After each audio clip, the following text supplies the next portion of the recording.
अस्सलाम वालेकुम। उम्मीद करता हूँ आप सब स्टूडेंट खैरियत से होंगे। अगर आप हमारे चैनल पर नए हैं तो हमारी वीडियोस को लाइक भी कर दें और हमारे चैनल को सब्सक्राइब भी कर दें ताकि हमारी आने वाली जितनी भी एजुकेशनल वीडियो है टाइमली टू टाइमली आपके पास रीच कर सके। तो हम स्टार्ट करते हैं अपने लेक्चर को। आज हमारे पास 9th क्लास के 4th चैप्टर का इंपॉर्टेंट आर्टिकल है टॉर्क आर या मूवमेंट ऑफ फोर्स। इसका दूसरा नाम मूवमेंट ऑफ फोर्स भी है। तो हम इसे एक्सप्लेन करेंगे, साथ में इसके जितने भी कंपोनेंट्स हैं उन्हें भी एक्सप्लेन करेंगे। तो हम टॉर्क को स्टार्ट करने से पहले हम बात करते हैं बेटा टार्क प्रोड्यूस किस पर होता है। टार्क हमारे पास जिस जिस्म पर प्रोड्यूस होता है उसका रिजिड होना लाजमी है। अब बेटा जब हम रिजिड बॉडी की बात करते हैं वो हमारे पास प्लास्टिक भी हो सकती है, हमारे पास लकड़ी भी हो सकती है, अदरवाइज और भी कोई सॉलिड चीज हो सकती है जिसे हम रिजिड कह सकें। तो बेटा हम डिफाइन करेंगे रिजिड बॉडी से ही।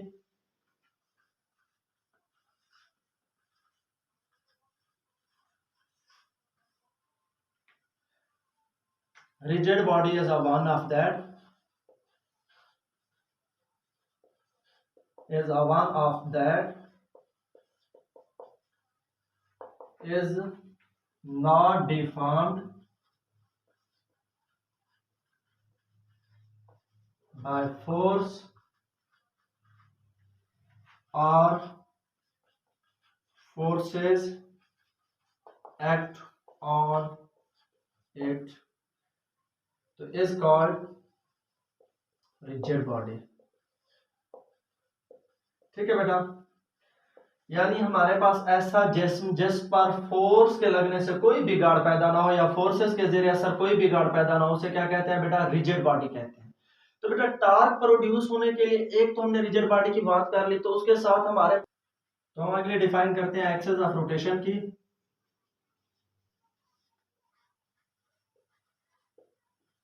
तो बेटा देखें, हमने बात की है कि अगर टार्क पैदा होता है रिजिड बॉडी पर तो रिजिड बॉडी के साथ एक्सेस ऑफ रोटेशन भी लाजमी होते हैं। तो एक्सेस ऑफ रोटेशन की हम डेफिनेशन कैसे करेंगे? Consider a rigid body as it's rotate. अब बेटा देखें, हमारे पास रिजिड बॉडी है वो रोटेट कर रही है, it's particle moving a fixed circle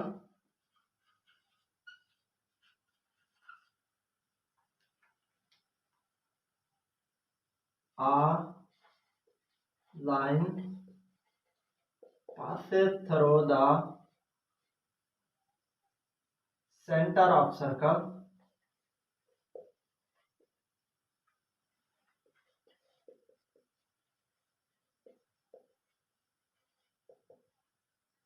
are called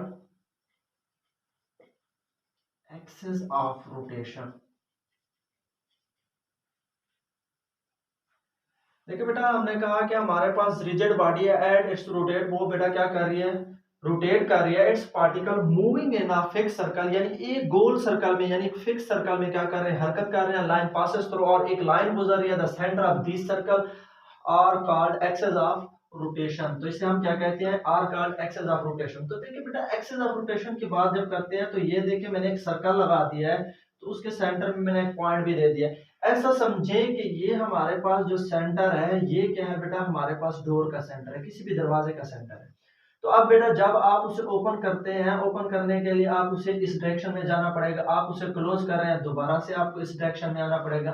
तो देखिए एक्सेस ऑफ रोटेशन उसकी क्या बन रही है बेटा? उसके बन रहे हैं हमारे पास जो उसके बेटा छोटे छोटे से स्ट्रिप्स होते हैं, वो हमारे पास एक्सेस ऑफ रोटेशन, जिसे हम उर्दू में कब्जे वगैरह भी कहते हैं दरवाजे के, वो हमारे पास क्या बन रहे हैं? उसके एक्सेस ऑफ रोटेशन, जिसके गिर्द उस रिजिड बॉडी के तमाम पार्टिकल क्या कर रहे हैं? मूव कर रहे हैं। अगर आप देखें तो हाफ सर्कल में हम जब जैसे डोर को ओपन करते हैं, पुश करते हैं या पुल करते हैं, तो हमारे पास ओपन करने के लिए या उसे बेटा क्लोज करने के लिए जैसे दरवाजे को ओपन करते हैं तो इस एक्सेस ऑफ रोटेशन के गिर्द वो क्या कर रहा होता है? हरकत कर रहा होता है। तो बेटा हमारे पास जब हम बात करते हैं टार्क की, तो हम टार्क को डिफाइन करेंगे, साथ में इसकी एग्जांपल भी लेंगे। तो टार्क, तो बेटा इसकी सिंपल और आसान सी डेफिनेशन है the turning effect of force,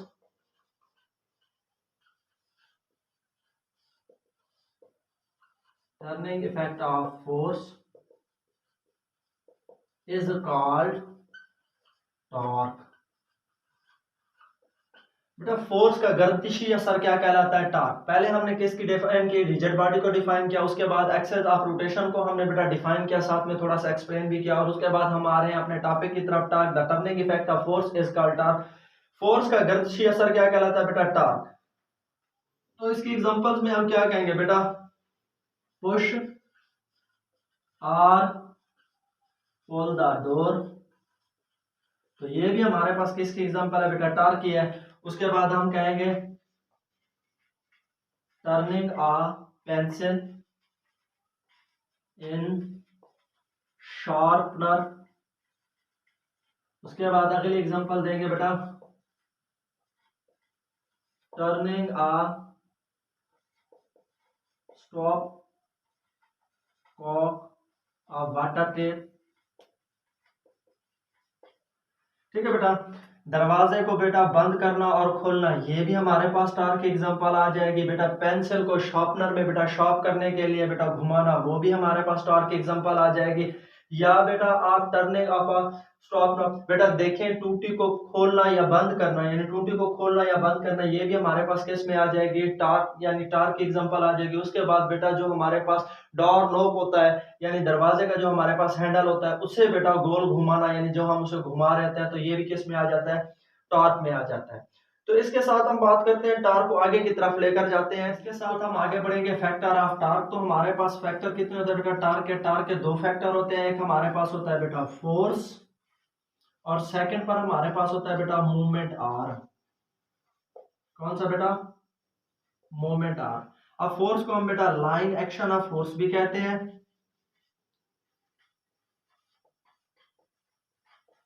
यानी इसे बेटा रिप्रेजेंट किया जाता है एफ से, और मूवमेंट आर्म को बेटा मूवमेंट आर्म ही कहा जाता है, और इसे रिप्रेजेंट किया जाता है किससे बेटा? एल से किया जाता है। तो अब जब हम फैक्टर की बात करते हैं, तो पहले अगर हम फिर के जरिए इनको समझ लें कि मूवमेंट आर्म कहाँ पे होता है, लाइन एक्शन ऑफ फोर्स कहाँ पे होती है, अगर हमें ये क्लियर हो जाता है तो हम आसानी से इन्हें डिफाइन भी कर सकते हैं। ऐसा समझें, ये हमारे पास एक है, ये दूसरी होगी, तो इसके दरमियान देखिए ये हमारे पास हो गया एक्सिस ऑफ रोटेशन। क्या? Axis of rotation. ये हो गया हमारे पास लाइन एक्शन ऑफ फोर्स। ठीक है बेटा। तो दरमियान में जो हमारे पास डिस्टेंस होता है, इसे बोलते हैं बेटा मूवमेंट आर। क्या बोलते हैं? Movement R. ठीक है बेटा। अब एक्सेस ऑफ रोटेशन, ये लाइन एक्शन ऑफ फोर्स, और जिस पर ये चीज प्रोड्यूस हो रही है, ये हमारे पास क्या बेटा? Rigid body. क्या है बेटा? रिजिड बॉडी, जो हमने डिफाइन किया। तो चले हम अपने क्वेश्चन को आगे की तरफ लेकर जाते हैं। तो हम कहेंगे फोर्स यानी लाइन एक्शन ऑफ फोर्स को आप डिफाइन करेंगे।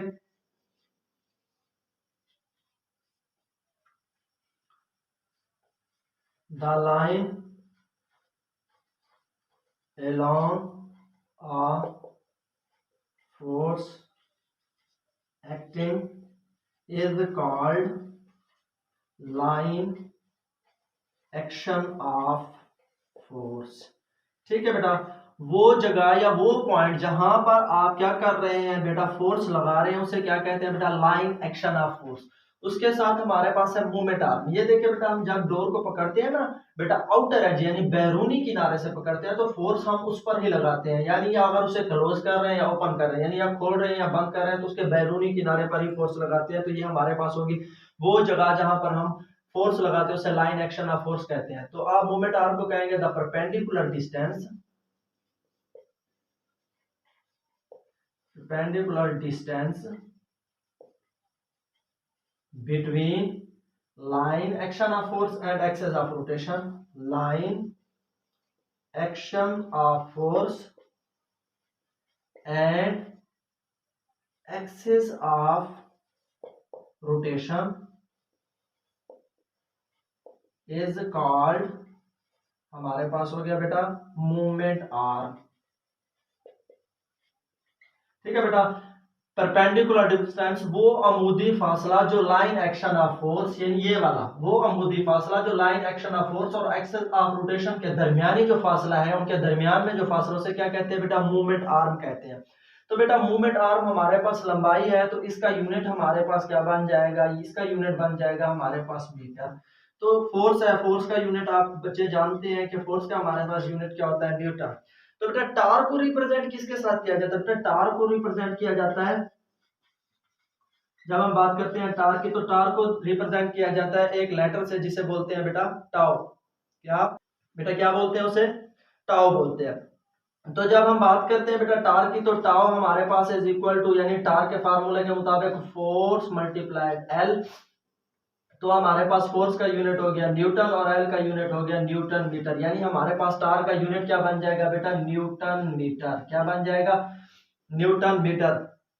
तो हम अपने टॉपिक को आगे की तरफ लेकर जाएंगे कि बेटा फोर्स का रिलेशन टार्क के साथ क्या होता है, मूवमेंट आर्म का रिलेशन टार्क के साथ क्या होता है। बेटा फोर्स जो है ना, टाउ डायरेक्टली प्रोपोर्शनल होता है किसके बेटा? फोर्स के। और टाउ डायरेक्टली प्रोपोर्शनल होता है बेटा किसके? मूवमेंट आर्म के।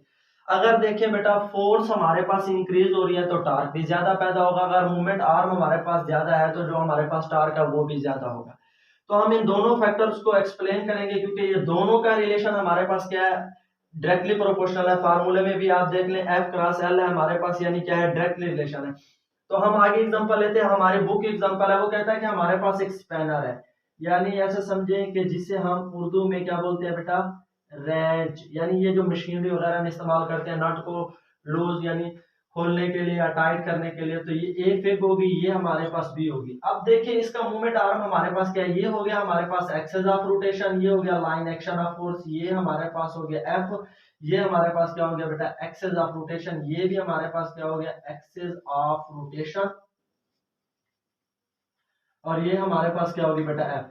अब देखिए बेटा जब हम बड़े स्पैनर की बात करते हैं तो इससे आप इजीली बेटा, इसकी मदद से आप क्या कर सकते हैं? इजीली बेटा किसी नट को टाइट भी कर सकते हैं और लूज भी कर सकते हैं, कम फोर्स लगाए। लेकिन जब हम छोटे की बात करेंगे, क्योंकि हमारे उसके दरमियान में जो हमारे पास मूवमेंट आर्म है वो क्या हो गया बेटा? कम हो गया, जिसकी वजह से हमें फोर्स भी क्या लगानी पड़ेगी? ज्यादा, यानी उससे बानिस्बत बड़े स्पैनर के हिसाब से, बानिस्बत बड़े स्पैनर के हिसाब से इसे बंद करना और खोलने में भी हमें काफी सारी फोर्स सर्व करनी पड़ेगी। क्योंकि देखें ना हमारे पास डायरेक्ट रिलेशन है किसका बेटा?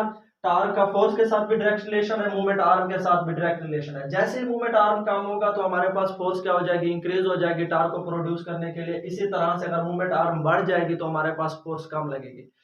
तो एक क्वेश्चन ये है कि बाज दफा ये क्वेश्चन भी आ जाता है, बच्चे यहाँ पर परेशान हो जाते हैं। वो कहता है कि अगर हमारे पास जो मूवमेंट आर्म है यानी एल अगर जीरो हो जाए, तो फार्मूले के हिसाब से हम कहते हैं टाउ बराबर है एफ क्रॉस एल। तो अगर आप एल को जीरो पुट कर देते हैं तो हमारे पास टाउ भी जीरो हो जाता है, यानी एफ क्रॉस एल जीरो, तो tau is equal to zero.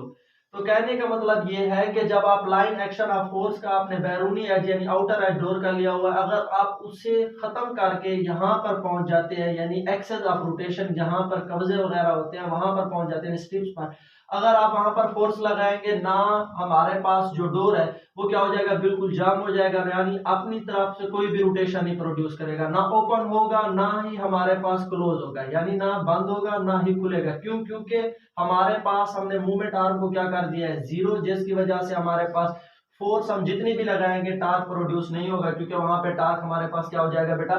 Zero हो जाएगा। इसके अलावा हमारे किसी भी वीडियो में अगर आपको कोई भी बेटा प्रॉब्लम्स का सामना हो या किसी भी डिफिकल्टी आ रही हो तो प्लीज आप हमें कमेंट्स बॉक्स में जरूर कमेंट्स करें, ताकि आपकी जितनी भी प्रॉब्लम है टाइमली टू टाइमली सॉल्व कर सके और आपको अच्छे तरीके से गाइड भी कर सके।